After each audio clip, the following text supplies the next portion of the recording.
Acompáñanos mientras revelamos los detalles de 5 muertes inusuales, cada una desafiando las expectativas de formas perturbadoras. Estas historias muestran cómo el peligro acecha donde menos se espera, cobrando vidas, causando indignación e impactando a quienes quedan atrás. En noviembre de 2018, Helena Struthers Garner estaba en su casa en Dorset, Inglaterra, preparándose para tomar una bebida. Era una noche tranquila, pero lo que ocurrió después fue un trágico accidente con un objeto doméstico aparentemente inofensivo. Helena, conocida como Lena, tenía 60 años y vivía en Broadstone, Dorset, Inglaterra. Fue una destacada amazona que dedicó gran parte de su juventud al mundo ecuestre competitivo. Entrenó en pruebas de concurso completo, salto y doma, y trabajó con caballos de National Hunt en Newbury, Berkshire. Tenía una carrera prometedora, pero sus sueños se truncaron a los 21 años debido a un accidente ecuestre que le causó graves lesiones en la columna. Este evento traumático marcó el inicio de una larga lucha contra el dolor crónico y problemas de movilidad. Tras el accidente, Helena sufrió múltiples fracturas en la columna lumbar, lo que le provocó escoliosis y un dolor constante e intenso. Su movilidad quedó comprometida y era propensa a colapsos repentinos que su esposa Mandy Struthers Garner describía como caer como un saco de papas. Los años de manejo del dolor la desgastaron, necesitando dosis altas de fentanilo para sobrellevarlo. Cuando le redujeron la medicación, desarrolló dependencia al alcohol. Al momento de su muerte, se reportaba que bebía alrededor de medio litro de vodka al día, mezclado con jugo de naranja en un frasco con tapa de rosca.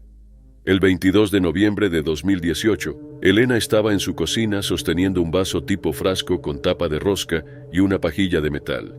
De repente colapsó y la pajilla de acero inoxidable de 10 pulgadas, fija en la tapa, se convirtió en un arma letal.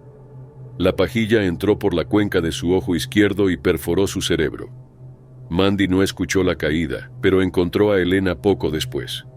Estaba boca abajo emitiendo sonidos extraños, y al ver la pajilla saliendo de su cabeza, llamó a una ambulancia.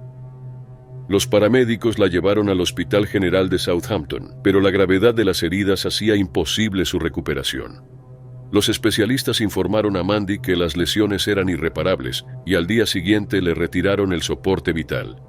El doctor David Parham, encargado de la autopsia, confirmó que la pajilla había atravesado el párpado izquierdo de Helena y perforado el tronco cerebral, una zona crítica para funciones como la respiración. El caso puso de relieve los peligros raros pero significativos de las pajillas de metal. El asistente forense Brendan Allen advirtió sobre los riesgos de usar pajillas metálicas fijas en tapas rígidas, señalando que al no tener flexibilidad, no podían moverse en caso de impacto, causando lesiones catastróficas. Se debe tener mucho cuidado al usar estas pajillas, declaró Allen, enfatizando que nunca deberían fijarse en tapas u otros dispositivos similares. Si la tapa no hubiera mantenido la pajilla en su lugar, probablemente habría salido despedida en lugar de causar la perforación. Pero no había evidencia suficiente para explicar la caída de Helena. No tenía alcohol en el sistema en el momento del accidente, ni el asistente forense pudo concluir que la reducción de fentanilo hubiera provocado la caída. Su esposa Mandy habló de la profunda pérdida, describiendo a Helena como alguien que se fue demasiado pronto. Expresó su esperanza de que otros aprendan de esta tragedia. Advirtió sobre los peligros de estas pajillas, especialmente para personas con problemas de movilidad o niños pequeños. El 17 de abril de 2018, Jennifer Riordan viajaba en el vuelo 1380 de Southwest Airlines, sentada junto a una ventana mientras el avión sobrevolaba Pensilvania. Volaba de Nueva York a Dallas. Jennifer Riordan, de 43 años, de Albuquerque, era conocida por su dedicación a su familia, su carrera y su comunidad. Como vicepresidenta de Relaciones Comunitarias en Wells Fargo, supervisaba los esfuerzos voluntarios de más de 1,000 empleados y contribuía a múltiples causas filantrópicas en el suroeste. Era una líder respetada, esposa y madre de 2 hijos. Volvía a casa con su familia cuando abordó el vuelo 1380 el 17 de abril de 2018. Pero cerca de 20 minutos después del despegue, el vuelo, que hasta entonces había sido tranquilo, tomó un giro catastrófico que marcó un capítulo trágico en la historia de la aviación en Estados Unidos. El problema comenzó cuando una de las aspas del ventilador del motor se fracturó repentinamente. Tras soportar más de 32.000 vuelos, el metal sucumbió a la fatiga. La falla de la aspa desató una reacción en cadena desastrosa. La cubierta del motor se desintegró, lanzando metralla con una fuerza explosiva. Parte de los fragmentos golpearon el fuselaje, rompiendo la ventana de plexiglas cerca del asiento de Jennifer. Esto provocó una descompresión rápida que la succionó parcialmente fuera de la ventana rota. Las asistentes de vuelo Rachel Ferheimer y Shanique Mallory corrieron a evaluar los daños y encontraron a Jennifer con el torso, la cabeza y un brazo fuera del avión, mientras el resto de su cuerpo permanecía asegurado por el cinturón de regazo. En un intento desesperado por salvarla, las asistentes sujetaron sus piernas mientras dos pasajeros ayudaron, uno alcanzando su hombro desde la ventana. Con máscaras de oxígeno desplegadas y humo llenando la cabina, lucharon por meterla de vuelta al avión. Con Jennifer adentro, las asistentes pidieron voluntarios médicos. Un paramédico y una enfermera tomaron el relevo, intentando usar un desfibrilador que indicó que no se requería descarga. Entonces se turnaron para realizar RCP con la esperanza de revivirla, pero las lesiones de Jennifer eran demasiado graves. Los pilotos luchaban por controlar el avión, que se había inclinado a la izquierda debido a la explosión. La cabina entera estaba dominada por el miedo mientras el avión descendía rápidamente a una altitud donde los pasajeros pudieran respirar sin máscaras. Los pilotos lograron aterrizar de emergencia en el Aeropuerto Internacional de Filadelfia, llevando a salvo a los 144 pasajeros restantes y a los 5 tripulantes. Jennifer Riordan falleció trágicamente debido a graves lesiones por fuerza contundente en la cabeza, cuello y torso, causadas tanto por la metralla como por el fuselaje del avión. Su muerte fue el primer accidente mortal en pleno vuelo en una aerolínea estadounidense en casi una década. El incidente motivó una investigación exhaustiva por parte de la Junta Nacional de Seguridad en el Transporte, NTSB, que se centró en el fallo del ASPA y los mecanismos de seguridad diseñados para contener este tipo de eventos. La audiencia de la NTSB reveló que el aspa dañada había sido inspeccionada por última vez en 2012, utilizando técnicas incapaces de detectar la fatiga del metal. CFM International, el fabricante del motor, consideraba inicialmente que las aspas no tenían límite de vida útil, creyéndolas prácticamente indestructibles. Luego, CFM recomendó métodos de inspección más avanzados, como ultrasonido y pruebas de corriente eléctrica, capaces de detectar fracturas microscópicas. Estas inspecciones obligatorias ya han llevado a reemplazar varias aspas con signos de fatiga en motores similares. Michael Riordan, esposo de Jennifer, expresó su esperanza de que las lecciones aprendidas eviten futuras tragedias. Los colegas y miembros de la comunidad de Jennifer la recordaron como una líder compasiva que inspiraba a otros a contribuir. En su memoria, la familia Riordan fundó la Fundación Jennifer Riordan, destinada a continuar su legado de bondad y servicio comunitario. Era el 8 de junio de 2014. La mañana de domingo de Grant Adams comenzó como cualquier otra. El joven de 17 años acababa de despertarse en su casa en South Shields. Pero en cuestión de momentos, lo que debía ser un día común dio un giro trágico, dejando a su familia y comunidad en estado de shock.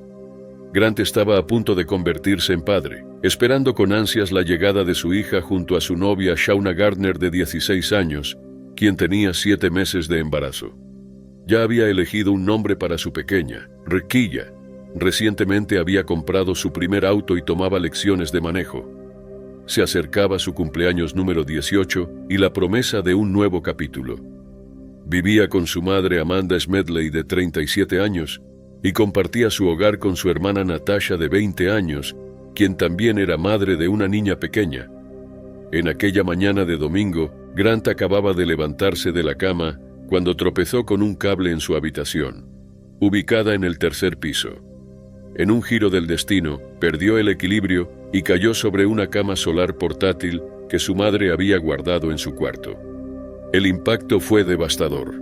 Uno de los tubos de vidrio ultravioleta se rompió y un fragmento afilado perforó su vena yugular en 2 lugares.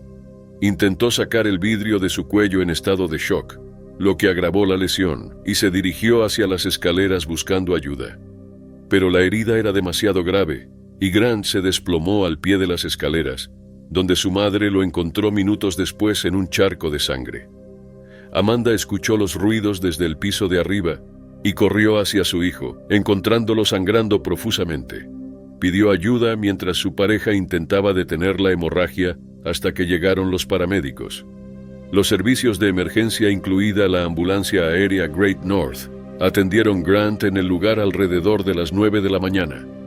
Fue trasladado en helicóptero al Royal Victoria Infirmary de Newcastle en estado crítico. Grant falleció el 9 de junio de 2014. La pérdida repentina y trágica dejó devastados a familiares y amigos. Para su novia Shauna, el impacto fue inimaginable. Compartió públicamente su dolor, expresando su amor y encontrando un consuelo agridulce al llevar consigo una parte de él en su hija por nacer. Natasha, la hermana de Grant, describió cómo él esperaba con ilusión convertirse en padre, a pesar de los nervios iniciales.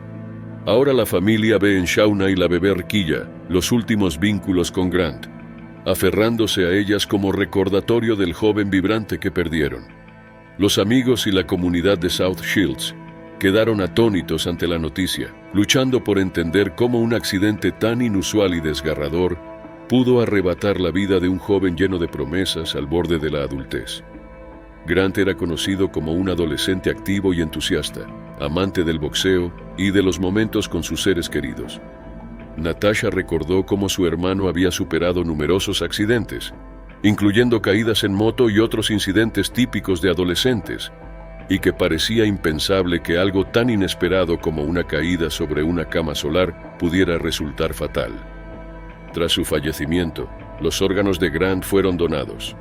Su familia encontró consuelo al saber que su último acto sería ayudar a otros, incluso mientras enfrentaban la magnitud de su pérdida. «Es lo que Grant habría querido», dijo Natasha. «Hay personas esperando trasplantes y esperamos que los órganos de Grant puedan salvar vidas. No queremos que otra familia pase por lo que hemos pasado nosotros». Era el verano de 2011. Chris Staniford había pasado incontables horas haciendo lo que más amaba, jugar videojuegos. Chris solía perderse en sus mundos virtuales favoritos, a veces hasta altas horas de la madrugada. Lo que comenzó como una mañana normal para el joven gamer, rápidamente se convirtió en un evento trágico que cambiaría para siempre la vida de su familia. Chris, de 20 años, de Sheffield, Inglaterra, era conocido entre familiares y amigos como un gamer dedicado. A menudo se le encontraba frente a su Xbox, absorto en juegos como Halo, llegando a jugar hasta 12 horas seguidas. Su pasión por los videojuegos era su aspiración. Había sido aceptado en un programa de diseño de videojuegos en la Universidad de Leicester, donde esperaba convertir su amor por los videojuegos en una carrera. Su padre, David Staniford, recordaba cómo Chris vivía para su Xbox y cómo su sueño siempre había sido crear mundos como los que disfrutaba explorar. Esa dedicación a los videojuegos lo llevó a pasar horas sentado frente a su escritorio, con pocas pausas o movimiento. Ni su familia ni él sabían del peligro oculto que acechaba en su inactividad prolongada. Una noche de 2011, Chris probablemente se quedó despierto hasta tarde como tantas veces antes. A la mañana siguiente, tenía planeado visitar un centro de empleo local junto a un amigo para explorar oportunidades laborales, un pequeño paso hacia el futuro que estaba construyendo. Sin embargo, mientras esperaba afuera del centro, sintió una opresión inusual en el pecho.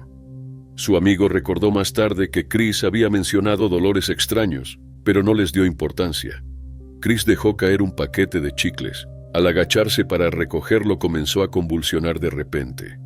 Su amigo llamó a una ambulancia, pero a pesar de la rápida respuesta de los paramédicos, no lograron salvarlo.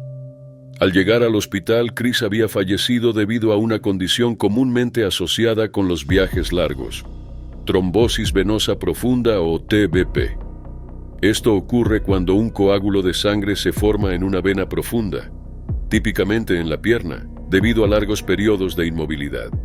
En el caso de Chris, el coágulo se desarrolló durante sus prolongadas sesiones de juego, permaneciendo sentado durante horas con movimientos limitados.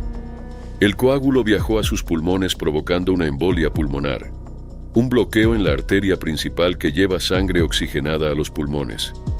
Es una condición grave que, si no se trata, puede ser fatal. Su padre David quedó devastado. Siempre había visto a Chris como un joven sin problemas de salud previos, y no podía comprender cómo su pasión por los videojuegos lo llevó a un desenlace tan trágico. Decidió hablar públicamente sobre el caso, destacando el peligro real de pasar largos periodos inmóvil, ya sea jugando, viajando o realizando cualquier actividad sedentaria. Compartió su dolor con la esperanza de advertir a otros padres y gamers sobre los riesgos ocultos de las sesiones prolongadas de juego. Aunque la muerte de Chris podría haberse atribuido fácilmente a su amor por los videojuegos, David evitó culpar a la industria o a la tecnología. Se enfocó en crear conciencia sobre la importancia de tomar descansos, moverse regularmente y entender los riesgos de permanecer sentado durante mucho tiempo. No le prohíbas a tu hijo jugar videojuegos, aconsejó a otros padres. A ellos les encanta hacerlo. Es algo positivo para ellos. Solo hay que tener cuidado. Disfrútenlo, pero tomen pausas. Tarde en una noche de 2020, mientras intentaba dispersar una pelea de gallos ilegal en Filipinas, su país natal, el teniente Christian Bollock enfrentó un peligro inesperado. Al intentar confiscar uno de los gallos, un movimiento fatal cambió todo. Las peleas de gallos en Filipinas, conocidas como tupada, tienen un lugar arraigado a reuniones y celebraciones en la cultura. Pero estos eventos conllevan riesgos significativos, no solo para las aves, sino también para los humanos. Se ata una cuchilla de acero llamada espolón a la pata de los gallos para maximizar el daño durante la pelea. A pesar de la emoción y la tradición que rodean estas actividades, en 2020 las peleas de gallos fueron declaradas ilegales, especialmente después de que la pandemia de COVID llevó a las autoridades a prohibir reuniones. Pero las peleas clandestinas continuaron, y en octubre de 2020, el teniente Bollock y su equipo respondieron a informes de una reunión ilegal en el pueblo de Madugan, Northern Samar. Christian, de poco más de 30 años y comprometido con hacer cumplir la ley, lideraba la policía de San José con dedicación inquebrantable. Esa noche, se unió a su equipo para desmantelar una pelea de gallos ilícita, con la esperanza de detener no solo las apuestas y el maltrato, sino también la posible propagación del virus. Estos eventos ya habían sido vinculados a brotes locales de COVID, que para entonces habían cobrado miles de vidas en Filipinas.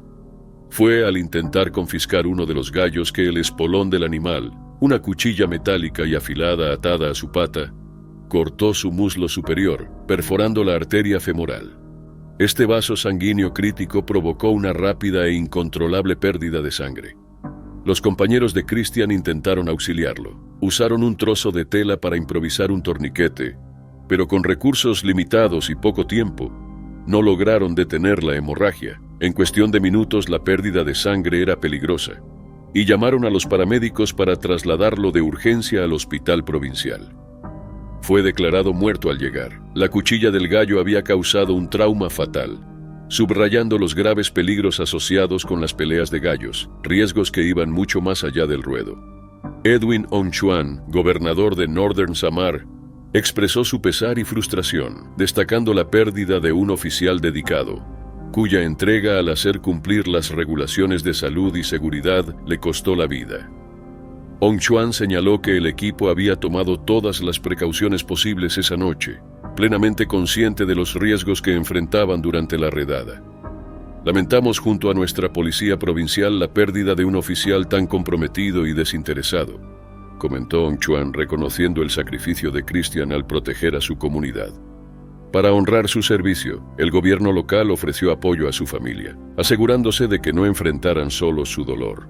Sus colegas y la comunidad recuerdan a Christian Bollock como un valiente oficial y protector desinteresado de su pueblo, un recuerdo que no se olvidará fácilmente.